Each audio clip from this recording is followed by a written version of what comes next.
Pabilisin ang investigasyon at matukoy ang mga responsable sa pagpatay sa isang American national. Ito ang layunin ng Special Investigation Task Group o SATG na binuo ng Police Regional Office Negros Island Region matapos ang pamamaril sa 73-year-old na dayuhan sa Purok 3 Barangay Adjong, Sibulan, Negros Oriental nitong gabi ng July 12. Batay sa investigasyon, nanonood ng telebisyon ang biktima at ang kanyang 34 anyos sa live-in partner na Pinay nang persahang pasukin ng tatlong lalaking nakasuot ng bonnet ang kanilang bahay. Isa sa mga sospek ang umuri bumaril sa ulo ng dayuhan na naging sanhi ng kanyang agarang pagkamatay habang itinali naman ang kanyang live-in partner.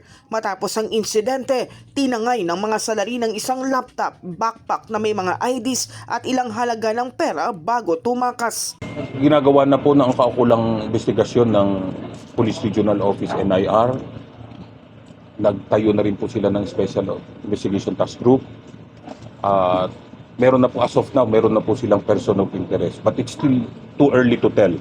So, meron na po silang persons of interest. They're just validating yung mga information na natatanggap nila. They're checking everything. And we will let you know pagka meron pong break dun sa ating investigation. Isa sa mga pangunahing anggulong iniimbestigahan ang robbery dahil sa mga nawawalang gamit at pera. Ang lumalabas po kasi, ito pong victim is a 73-year-old American national. He's been here since 1975. Pero pabalik-balik lang siya. May live-in partner siya. So silang dalawa lang dun sa loob ng bahay. They were having dinner or a meal. At bigla na lang pumasok po ang tatlo raw na naka-bonnet.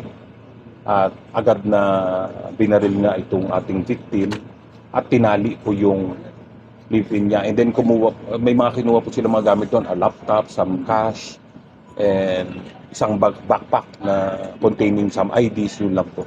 Then we will check all angles, itignan po natin lahat ng pwedeng motive talaga. Nanawagan din ang PNP sa publiko na makipagtulungan kung may impormasyong makatutulong sa paglutas ng kaso. In the heart of changing lives, ako si Brigada Cath Austria ng 105.1 Brigada News FM Manila, the Music and News Authority.